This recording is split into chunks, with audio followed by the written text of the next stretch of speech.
This is The Recap, a weekly reflection on the sermons of Fellowship Baptist Church in Maineville, Ohio, seeking to help you make Jesus essential in every aspect of your life. I'm your host, Ryan Land, and I'm here with the preacher of this week's sermon, Brent Wilson. Brent, welcome back. What's up, Ryan? Welcome back. Okay, so you talked, well, before we get to my icebreaker question, we have to take a serious moment. Oh, no. And we have to issue A public rebuke. a public correction, a public rebuke, a public Flogging. yeah, I don't want to go so far as flogging. Verbal flogging. Anakin Skywalker, who eventually becomes Darth Vader, Yeah. is not from the planet Naboo. I know. He's from Tatooine. Yeah. Padme Yeah. His is girl. his eventual wife is the queen of Naboo. Yeah. In which Anakin actually travels to Naboo in Episode 2, Attack of the Clones, but he is not ever on Naboo. He's on Naboo in Episode 1 too. Oh, that's true. They do because he gets in the plane, yellow yeah. plane or the plane, Yeah. the starship. And the funerals on Naboo. Yeah. That's right. I think what happened was when I was writing it, I was thinking about my favorite Weird Al song. And Naboo is just mentioned in that. And I think my mind went there for some reason. So It's funny. I had at least 5 people come up to me afterward to issue corrections. well, for all the Star Wars fans out there, we hear you. We know it makes you You were really seen. it makes you really mad when someone gets something wrong about Star Wars. So Brent apologizes, and it won't happen again. It's funny because I feel like no one knows more about Star Wars than Brent, and it was just such an out of character truly. moment. It was almost like we went into another universe briefly where you didn't know about Star Wars. I see what you did there. But of course we all remember a universe where you love Star Wars. Kind of like a Mandela effect. Yeah. Now, do you know where the term you opened the sermon talking about the Mandela effect? Being so short. Do you know where the term Mandela effect comes from? Well, isn't it something to do, obviously, with the dude Mandela, Nelson Mandela, and like how he like I don't ever remember hearing about him until like Obama talked about him, so 2010 or something. He was a really big political figure in South Africa. Who was very publicly against apartheid, which was like sort of segregation in South Africa. And he went to prison, and a lot of people remember him dying in prison. That's right. That's what it is, A lot of people, maybe not in prison, but a lot of people remember him dying. Yeah. And so when he actually died, people were like, no, I swear Nelson Mandela died like years ago. Yeah. And so then it became this thing where it's like people started, there was this sort of group memory of something that actually doesn't exist. Yeah. And so like, what's your most, we obviously don't believe this. Like, so people believe like Don't take this seriously. the theory is that like we have somehow collided universes or traded universes in which like, so we all remember, a lot of people remember Nelson Mandela dying. Yeah. It's like somehow they've been switched into a reality where he didn't die and he died, later on in like 2017 or 18 or whenever he died. Yep. It was probably earlier than that. But anyway, so is there something like, you're like, I know this thing was this way and now it's like the other way. Well, the big one for me is a little bit the Luke, I am your father. Oh, really? Darth Vader. Like, that's how I've always said it. Oh, that's so funny. Because I'm the opposite. I've always been kind of like the actually guy. When people would say, Luke, I am your father, I'd be like, actually, he says, no, I am your father. Yeah. And so it's like, that one has never really gotten me. I'm like, yeah, it's always been, no, I am your father. But I would say between that one, the Fruit of the Loom logo with the cornucopia gets me. Yeah. And the Monopoly guy.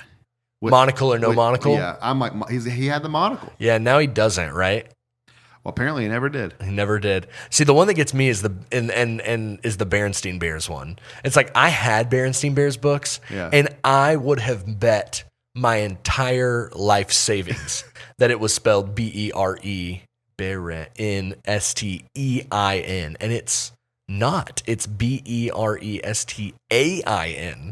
So it's Berenstain Bears? It's Berenstain Bears, not Berenstain Bears. But like, anyway, so the point of all of that was to say that there are things in the world that we're so sure of that we'll come up with the most ridiculous explanations when it turns out that it turns out that we're wrong. Where it's like, well, actually, I was right in the previous universe I was in, or whatever. Reality. And you related that in the Sermon on the Mount to how the Pharisees are clinging to what they believe to be reality, and they're so sure of the law. And Jesus is coming in and saying, "Hey, actually, let's think about what the law was really about." And they were probably like, Jesus is on a different universe than we are. Like, we don't know what this guy's talking about. So right at the top of the sermon, you kind of talked about Jesus versus the prophets, right? And so the prophets would come and they would say, like, thus saith the Lord, and then the prophecy would come. And that Jesus doesn't say that. It's like, you have heard, but I tell you. Like, that's some language we see. So talk about that a little bit. How do we know Jesus wasn't just some guy, like coming in and saying, I say this, where does that authority come from? All those things. At this point in redemptive history, it's like still a little question mark. Like, who does this guy think he is? Why should we listen to you? Right? The Pharisees at this point probably should have been somewhat skeptical. Like, if you're just a guy there listening and he says, you've heard it said, but I say to you, it's like, well, who the heck are you? And if you look at the rabbinic tradition, like, you had to be like almost ordained by several other rabbis, and that's where your authority came from. And then you're quoting the scriptures. You're not making up something. You're arguing based on the text. And so really, we don't fully grasp this until the resurrection. Right? It's like when the resurrection happens, it's like, oh, okay, everything he said was true. So then you're kind of back understanding. And so, it's interesting. You look at Hebrews 1:1. It says, God has spoken many times in many ways through the prophets. But now he has spoken. And that is like fully and finally in his Son. And so, Jesus is coming to not say, thus says the Lord, but to say, hey, I'm telling you. I tell you. Well, I also think, at the Jesus baptism, you get like sort of this is my Son. And so it's like there's a little bit of anointing of like authority God right saying, there. Hey, so it's like, listen to him. Obviously, not everyone saw that, and then like the transfiguration. And so it's like there are moments along the way, even just the other miracles. Right? Like, it's like, oh, this guy is somebody. I should listen to him. But for us, but it's like the prophets could do miracles too. Sure. So there's just like there's a clear difference, and so I think it's important, to think through like, okay, why? It's like we don't need to be so hard on the Pharisees, who are just kind of. It's certainly not hard on them from the perspective of like wanting to be thoughtful. Being, it's good to be a little skeptical. Like, I mean, because there are plenty of false messiahs that came before Jesus and after, like who have claimed things, and it's like, well, you shouldn't just take anyone who says, "Hey, I'm God," face for value for their word for it, And so, like, a little skepticism is okay. They just prove to have harder hearts and not be willing to ever listen. Yeah, which is really what kind of a lot of the Sermon on the Mount is about their inability to soften their hearts to what like God is actually doing in Israel's history and what God's actually saying. And so part of that is like this idea of like the law, right? And so that's what Jesus is coming. That's where he's coming from at the beginning of this section of the Sermon on the Mount. So one thing I wanted to ask you about, and this wasn't a main focus of your sermon, but I think it's important, is you kind of got two. We talk a lot about how there's two sort of ditches on either side of any particular like issue. And so when it comes to like Jesus saying, "I've come to fulfill the law," you kind of have these two kind of ditches. And on one side, you've got like, Jesus came to fulfill the law. This sort of like, I don't have to do anything. Like, I can kind of live my life because there's no more law. Jesus fulfilled it. I'm free. And then on the other side, you've kind of got this idea that's like, no, Jesus, he fulfilled the law. He didn't abolish it. So it's like we actually are still bound by all the rabbinic, the Hebrew, the Jewish traditions and laws. And so it's like you have this ultra kind of conservatism. We got to go back to the Old Testament. And then this just like laissez-faire, like, no, actually we can just do whatever we want because Jesus fulfilled the law. So how do we think through that issue? And what's Jesus' point when he's saying, I'm the fulfillment of the law? Yeah. So on the one hand, I talk about this in Starting Point a lot, where it's like we talk about a core value of our church is rooted in the gospel, and that keeps us on the knife edge between several issues. One of them being, I'll give some different words for exactly what you're saying: antinomianism, no law. I can do whatever I want because Jesus fulfilled it, or basically legalism, Pharisaicalism. Strict adherence. And not just adherence, but like even making up other rules to make sure I'm following it, and to look down your nose at everyone who's not keeping every little bit of it. The rules that you made up. The rules, yeah. It's what Eve does in the garden when she says, lest you touch it. Or God touch said, it. don't eat it, and she's like, well, we can't touch it either. So extending the law further than God intended. And so the way we resolve that tension is through the gospel balances us to where we know, hey, the law is good and we should keep it, but we're also saved by grace, not by keeping this thing perfectly. And so as we're striving to keep it, we're going to give ourselves grace and give other people grace, be patient, while also not living in licentiousness or antinomianism where it's like, I can do whatever that guy wants. It's like, no, it's good. It's good to live holy lives. We want to strive for that. And so just kind of having that balance and that tension, for sure. No, I think that's helpful.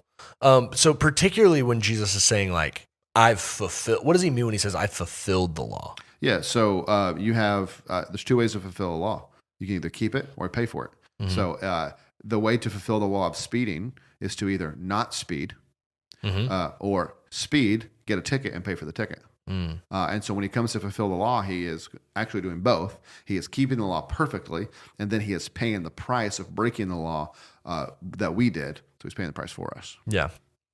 Okay. I think that was, you mentioned that. I think that was the tail end of your sermon. Yeah. I thought it was so helpful because I think that's a confusing thing to think through when Jesus says that. It's like, what does he mean? Like fulfill the law, but not abolish it. And so I think that was a really helpful point. And the not abolishing part of it is important too, because it's, the way I think about it, it's like if he abolishes the law, it's almost like a cheat code where it's like, hey, I'm going to erase the game genie. Yeah, I'm going to erase the thing that is keeping you out of heaven. It's going to send you to hell. Therefore, to get kind of skirt around and kind of do a shortcut. Yeah, to get to this. And that's not what he's doing. He has to fulfill the law by keeping it and paying for it in order to get us through this situation, but also not abolishing it because he loves us enough to say, no, this is still good. Still good for you to follow this and strive to follow this. And one day when you're in my kingdom fully, you'll have lives and hearts that naturally keep this law because it's good. Yeah. So. I think that, thinking about, our hearts and the law kind of properly binding our hearts kind of takes us to this next point is that one of the things Jesus, you mentioned this, Jesus speaks to through this section is like,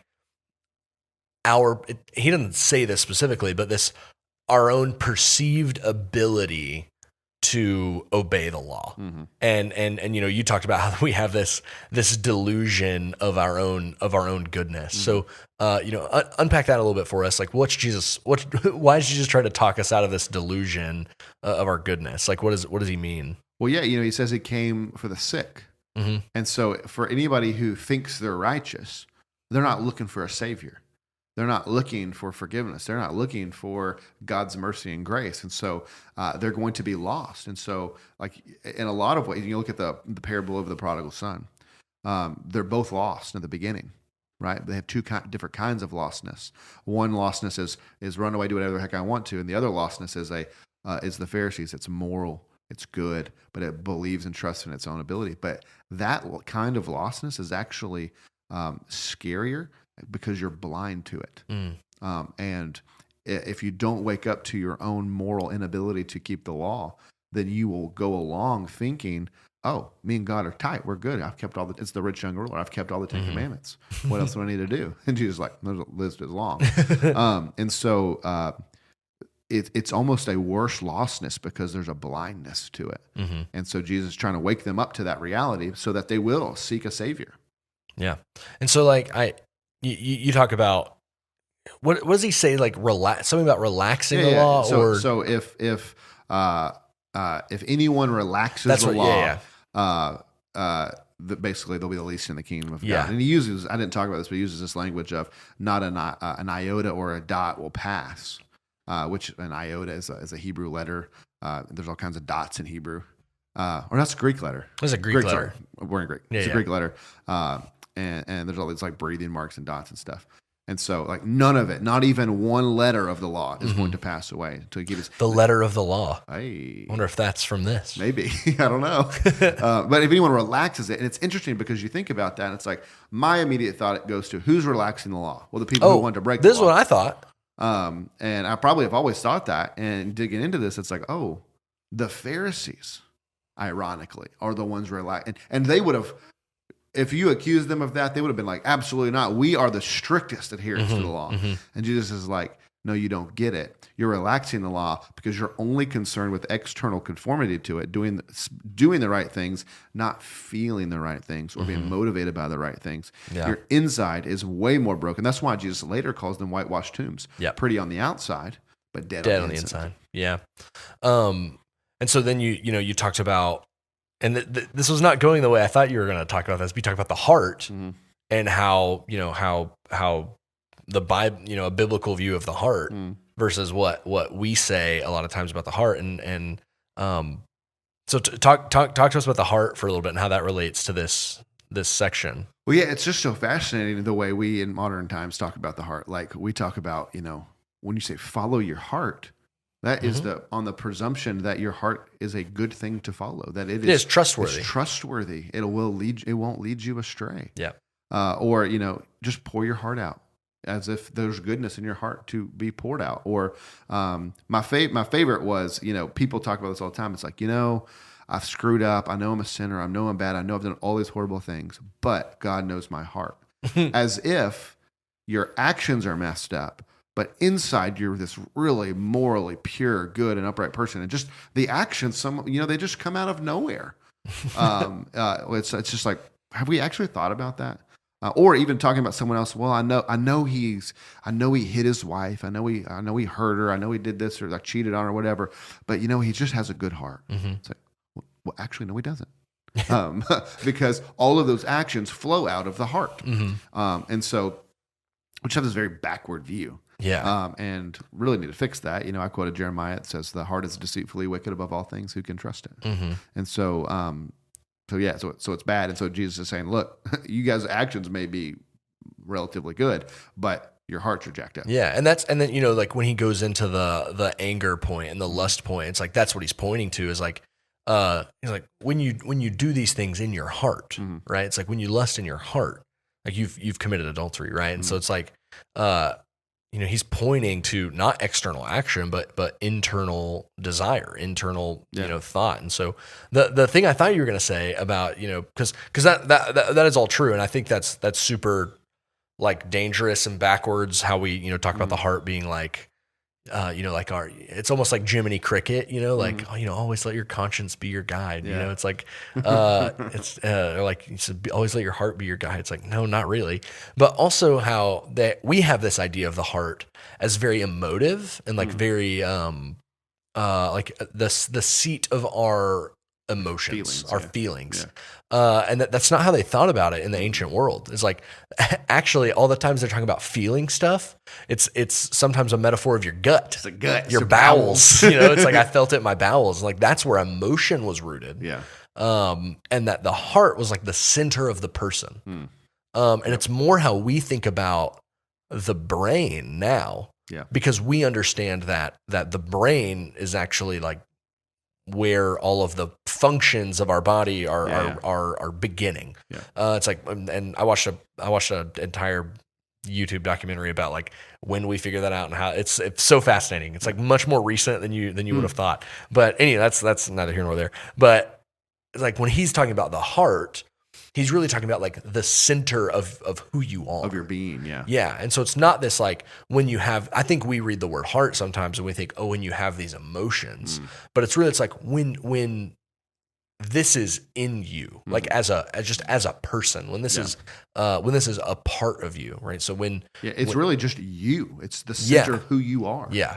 Your essence. Yeah. Your human, state, right? And so it's like, he's not saying like if you like thinking intellectually, you can think about something. If you don't feel it, then that's okay.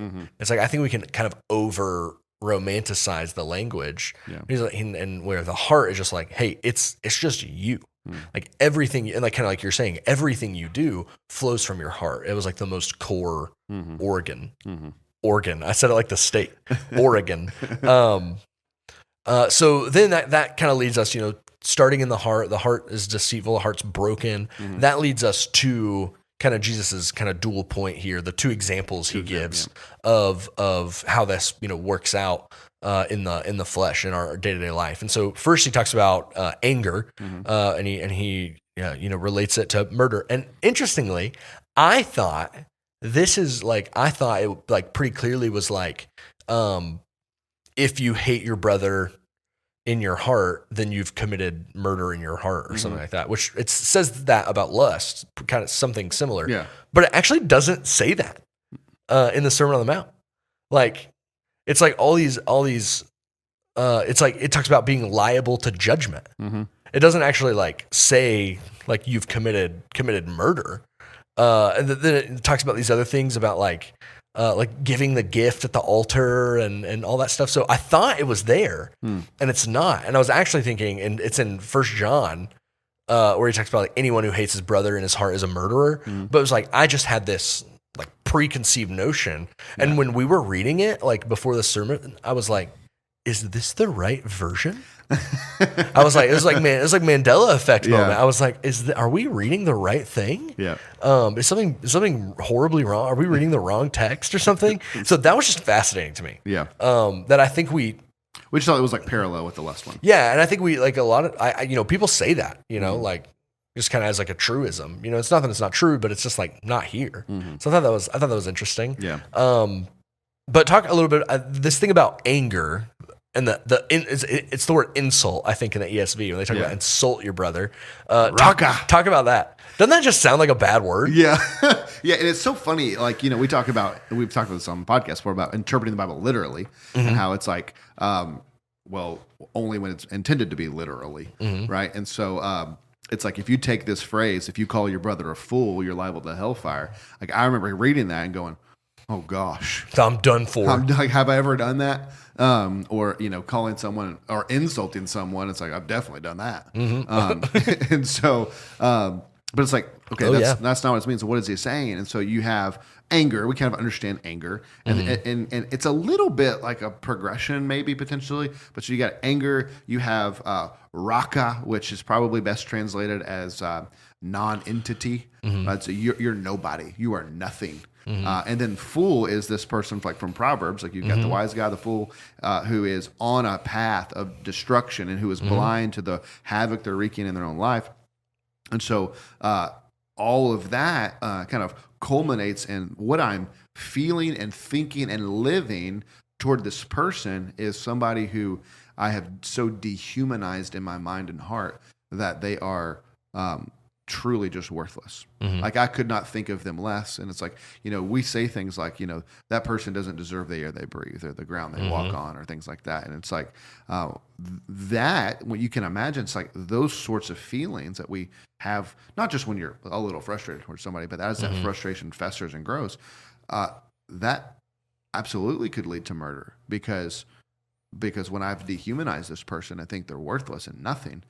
Well, if you remove the consequences that I would face for doing it, well, let's go. That's like I thought that was so helpful to think like the only thing stopping you in the pew right now from doing this is probably like the severe consequences that would happen if you got caught, and it's very likely you get caught. Yeah. But it's like you think other sins, it's like there's less harsh punishment for. Yeah. And it's like we just commit those like left and right. Oh yeah. And it's particularly secret ones if no one will know. Oh yeah, no, absolutely. No one knows, no consequences, and so even adultery. It's like the reason people do it is often because they think, I can get away with it. I can get away with it. On a trip. No one will know. Yeah. So who does it hurt? Like. Yeah.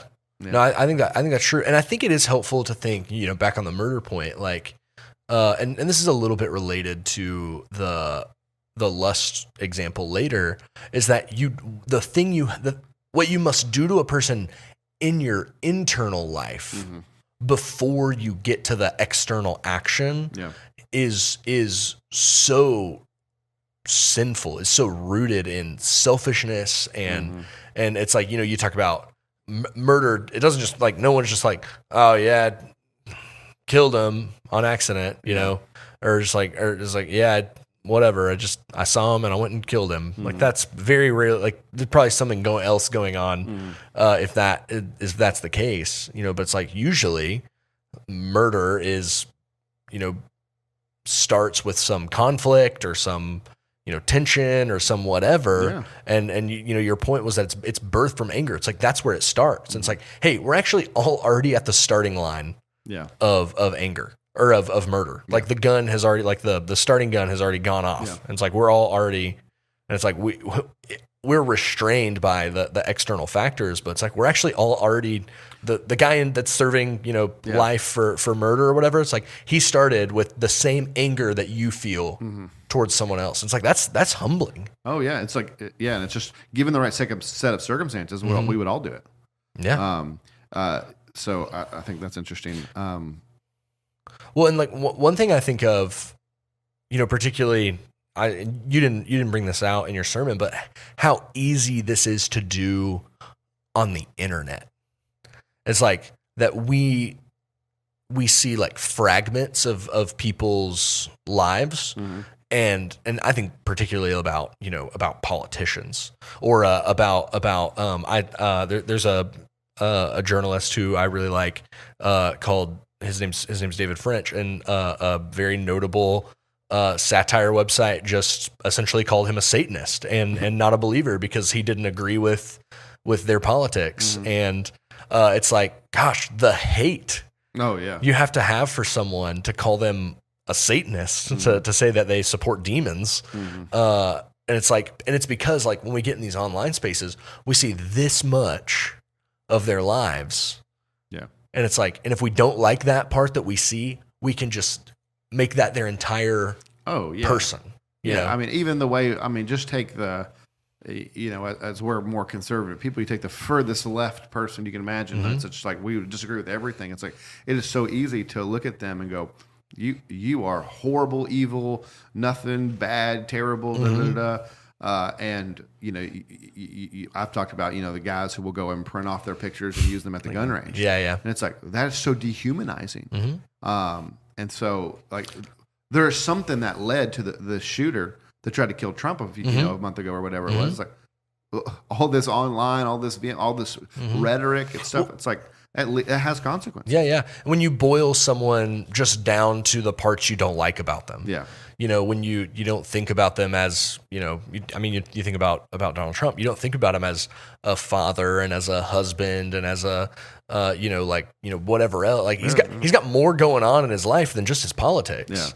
But when you boil him down to just the guy you disagree with politically and you think is dangerous politically or whatever, then you're well on your way to moving towards something drastic, something evil. And so Jesus saying, look, once you're there, it's like you're already on the path. Now, curveball, have you read much about Bonhoeffer and his own internal struggle?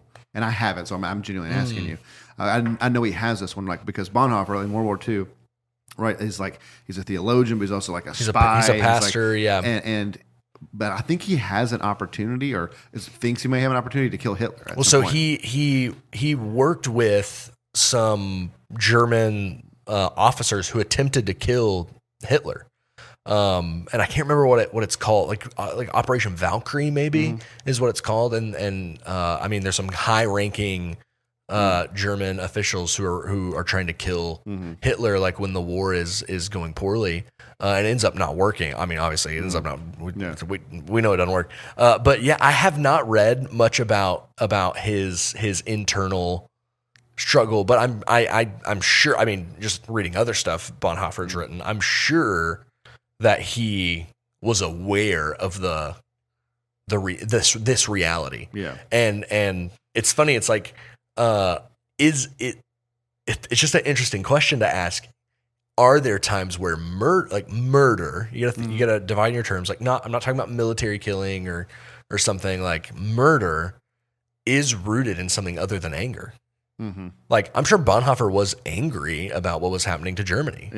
he was angry about Christians, getting kicked out of the country and getting imprisoned and things like that. And it's like, so what it's interesting to think about on this like, side of history. Yeah. If we went back in time, it's like, and you have this chance to shoot Hitler, it's like, we would think, oh, without a doubt, we wouldn't even hesitate. Of course, he's so evil. Yeah. Right. But like maybe if you're living in the time, maybe it feels a little more hopeful. I'm not saying that you shouldn't, but personal it's just complicated. Oh yeah. It's certainly complicated, and I don't even begin to know. I'd love to, I'm going to have to go look up some Bonhoeffer stuff about what if he ever wrote specifically about this issue. But it's like, I don't think many of us are going to be in the situation where we could potentially kill a dictator who's like murdering innocents. And so, it's like the important thing for us is, policing our own hearts to say, like, when we start thinking about this politician or this athlete or this, whatever, who I just randomly thought of, it's like, I feel like got this treatment a little bit. It's like Colin Kaepernick.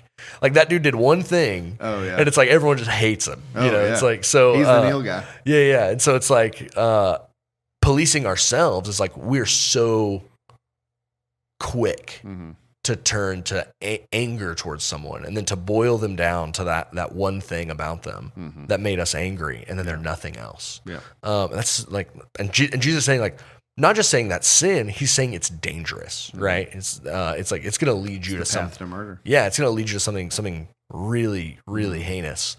So he moves from that point, from anger and murder to lust, and and we don't have to talk about this, but he's specifically calling out 2 of the 10 commandments right here. So you shall not murder, and then you shall not commit adultery. And so he says, it's like, you've heard it said, shall not commit adultery. I say to you, anyone who looks at a woman with lustful intent has already committed adultery with her in his heart. And so there's the heart language again. And so you talk about, very similar to murder, you said adultery doesn't come from nothing. It's birthed from lust. And so I know this is a little bit further down in our notes, but will you define, like, what is lust? Like, yeah. It's interesting. There's 60 some uses of this word for lust in the New Testament. Only 2 of them really talk about in context of sex. And so really it's an inordinate desire. It is taking something good to get from it what only God can give us. It's idolatry. And so it's a craving for something that you think will fulfill you. And so you can lust after anything. And so just the context here is a lust after sex, but you can lust for food, we just call that gluttony, but it is an inordinate desire to be fulfilled and a desire to consume. Yeah. So I think I loved how you link that back to the murder point, that it's like you dehumanize the object for your consumption, right? It's like you're gonna destroy the thing essentially, in your use of it, right? You don't care about the ramifications that happen to the other person. It's like, this is all about your fulfillment. And I think that's, really helpful to think about, especially when some of these other things we're going to talk about is like, is this lust? Is that lust? Is like having a clear definition of what it is.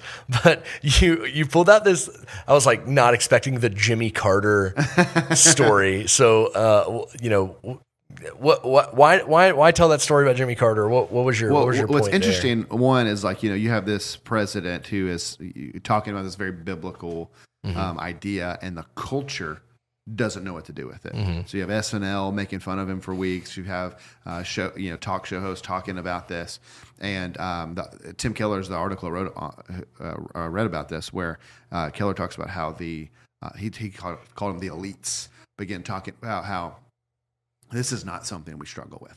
This is something beyond us. We're above this. We don't have this problem, which is just like seemingly the dumbest thing ever. It's like, we all know that's not true. Yeah. And anyone who thinks that's true is just lying to themselves. Yeah. And so it's just a fascinating thing that's like, we are a culture consumed with sex.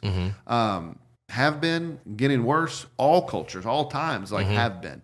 And so we can't get away from it. And I think part of the reason we can't get away from it is because God has created this thing for good. We talk about lust being inordinate desire and not sexual desire, because sexual desire is actually good. Like God created sexual desire as a good thing for our good, for His glory.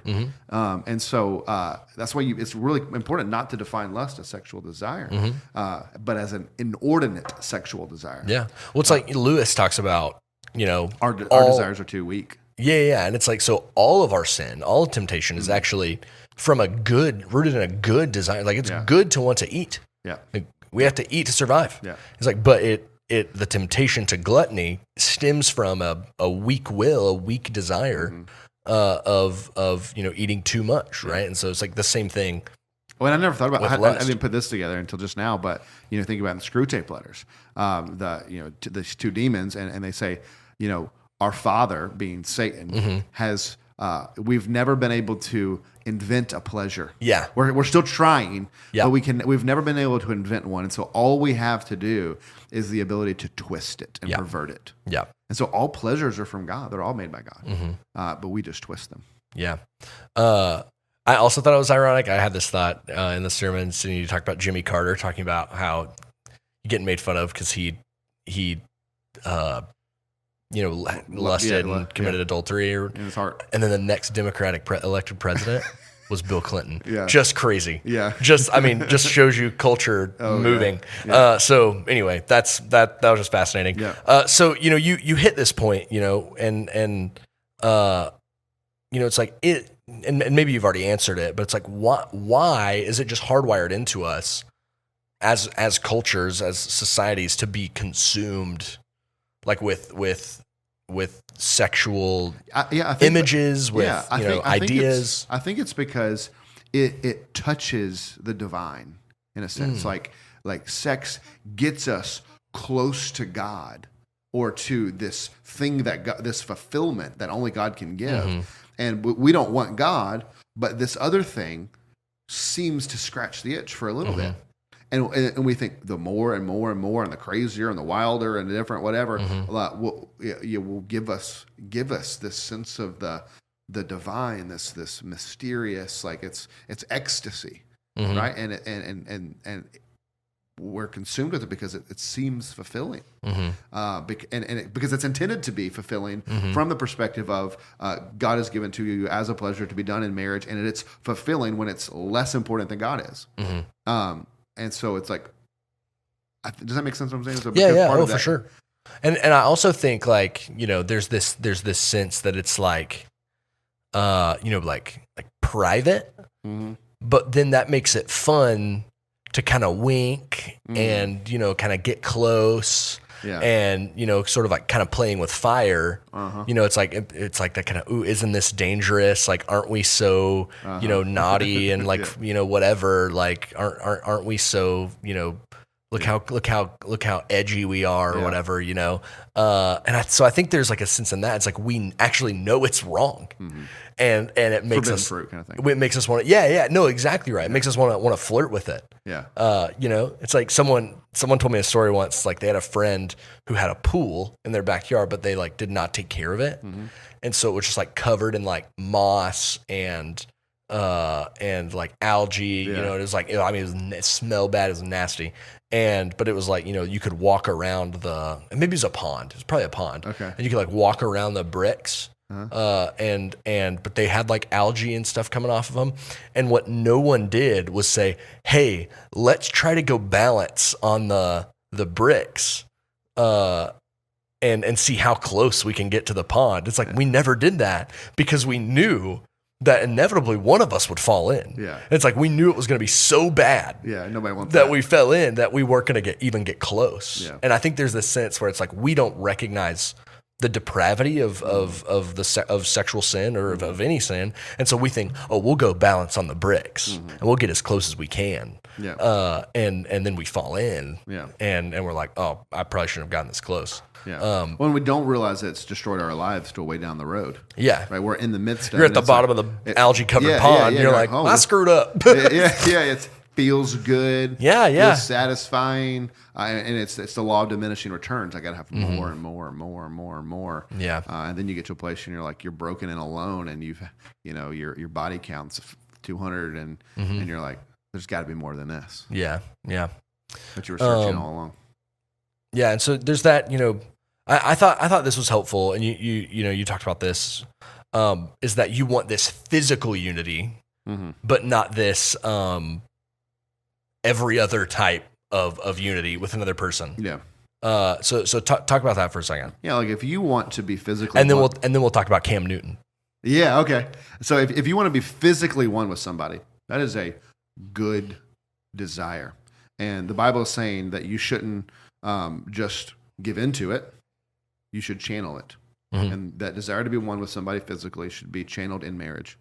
Paul says that, like, hey, if you burn, get married. And so if you want to be physically one with someone, but you're not willing to be personally, financially, legally, spiritually one, then you are looking to use someone for what they can offer you, what their body offers you, instead of receiving that close intimacy that God is trying to offer you in the context of marriage. And so you're using them for the experience and not loving them to be united to them. Yeah. So crazy coincidence that, Cam Newton used to be the quarterback for your Carolina Panthers. For the Carolina Panthers. And this weekend, this video comes out that he posts this video of him getting interviewed by this like psychiatrist or therapist or something. And she's talking about all his kids. And she's like, how many kids do you have? He's like, I got 8 kids. And she's like, by how many women? He's like, by 3 women. She goes, how many kids do you want? He's like, as many as the good Lord. I want more. I want to keep coming. As many as the good Lord's going to give me, right? And she says, and she's like, so why aren't you? And he's not married to any of them. Yeah. And she said, so why aren't you, why aren't you marrying, or locking down, staying with any of these women? And he's like, well, he talks about how I'm just waiting. I'm just trying to be patient. Yeah, he says, I'm more scared of divorce than I am marriage, something like that. I can't remember what he says. It's like, I'm more scared of divorce than I want to get married. Yeah. Or essentially something like that. But he keeps saying, I'm just waiting. I'm wanting to be patient. And she says, you're actually not waiting. You're actually not being patient. She says, you're just choosing to act in all the ways you want to and not in any of the ways that you don't want to. So you're going to be patient in the hard things and you're going to be proactive in the things that you want. And I thought, like, I sat there and I watched that, and as crazy as that is, it's like, I was like, I do that. It's like it's like when something's hard, like when obedience to Jesus is hard, it's like, I'm like, man, that's the hard work of discipleship. It's like, I gotta really try to buckle down and focus on this sin pattern in my life and really try to fight it. It's like, man, this is like, oh, this is going to be a slog. This is going to be a drag. But then as soon as something I want to do, it's just like, but yeah, I'm going to do it. Like, it's like, I'm just going to go, do whatever. I'm just going to buy it. I'm just going to, when it's like, that's so reverse to what Jesus is teaching us in the Sermon on the Mount. Is just like, hey, all those things that actually seem hard that you want to wait on, you want to be patient on, like Cam Newton. He's like, those are the things that are actually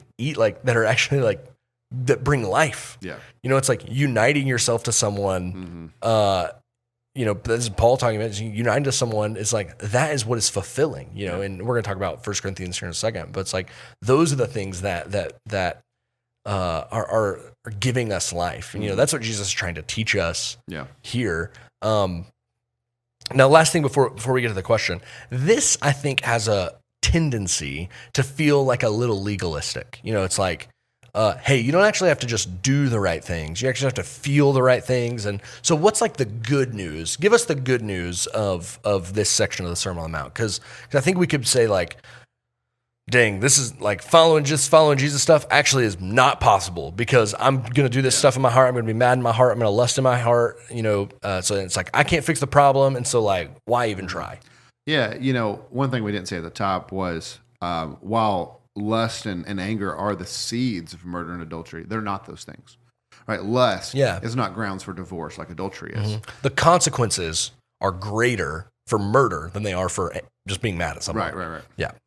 But the good news is we all fail, and that Jesus has not abolished the law, but fulfilled it. And so he's paid the price for our sin, and he's lived perfectly and given it to us. Jesus actually never lusted in his heart because he knew you would.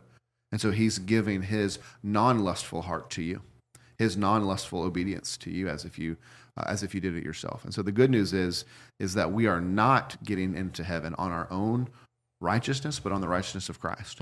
And so we can take a deep breath and rest, knowing that we will always fail this. But then as we strive to do good, as we strive to purge our hearts of these bad things, as we strive to live in obedience to these things, we can do it knowing that when we fail, there's grace aplenty. And then we get up and we do it again, because knowing that one day God will so purify our hearts that our hearts will eventually get there and we won't have these feelings or thoughts anymore. And so the good news is we fail, but there's grace aplenty, and we can strive to do better, knowing that every misstep, there's still more grace. Yeah. Yeah. It's like the good news is actually you can't do it on your own. It's like, because if you could, maybe God would have said, go try, work really hard, and maybe you can do it. And we strive to do it knowing that Jesus has given us the way to the good life. Yeah. It's not like, Jesus is making us do really hard things and taking all the fun out of things. No, he's actually saying, hey, y'all don't want a world where everyone actually hates each other. No one murders anybody, but we all just hate each other. That's not the world I'm building. I'm building the world where everyone actually loves each other and has no desire to be angry or whatever at each other. I'm building the world where no one is lusting after each other, because you don't see people as objects to be consumed. You see them as brothers and sisters. Yeah. I think, it's like we use the term dehumanizing, but it's like the opposite of that. It's like Jesus is trying to rehumanize the people in their own eyes. And it's like, I think that's something we all need. It's like we need to be able to rehumanize one another, especially I think in an internet age. It's like it's too easy to see people as a caricature, as a raka, as a non-entity. So we got one question before. You got any final words before we move on to questions? All right. Time. This person wrote in and said, based on your explanation of lust, is it possible for a person to lust after their spouse, and how might we balance that with 1 Corinthians 6, which is kind of where Paul's talking about.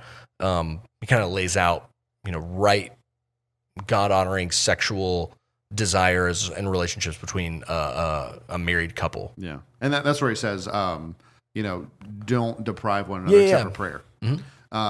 So it's like it's good for married couples to have frequent, glorious, great sex to the glory of God. That's good. We should do it. So the question is it possible to lust after your spouse? And the answer is yes. Not because your sexual desire for your spouse is wrong. That's good. It's good for you to have sexual desire for your spouse. But it's possible to lust after your spouse if you are dehumanizing your spouse and treating them as the mere object for your own personal pleasure. I tell people in premarital counseling all the time that the best sex and the best relationship comes from when both of you are trying to outserve one another. And so if you're in a sexual relationship in marriage and you're outserving one another, I want to make you feel the best. Now, and we're going back and forth. It's like, it's going to make for great sex, right? And if we don't do that, and it's just like, no, I just want you to fulfill me all the time. Then that's lustful, because it's not about you. It's not about us. It's not about intimacy. It's not about oneness. It's about me. Well, you told the story about, someone who's addicted to pornography, and it's like making their wife, like dress and change their hair and to look like the porn star they like or whatever. And it's like, in one sense, he's lusting after this person on the internet, but then he's also lusting after his wife, because he's just seeing her as you need to look the way my sexual appetites demand. And it's just like this dehumanization. It's like, I don't actually care about you I don't care what you think what color you think your hair should be, or how you think you should dress. Like, actually, you're going to dress the way I tell you, and you're going to do this with your hair because that's how I sexually desire you. And it's so just like, so like obviously it's possible to lust, but it's also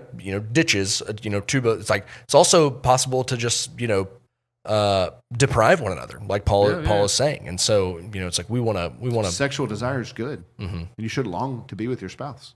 That's great, but that is together, to be with your spouse together, and that's merely one aspect of the beauty of marriage, right? So the oneness should come from you can't make that the only thing it's for. Right. That's about that. The physical oneness comes in the context of financial and legal, spiritual, all relational oneness and everything. And so this is just the one aspect of it. Yeah, absolutely. Any final thoughts on this portion of the Sermon on the Mount? I'll just tell you this funny anecdote for people.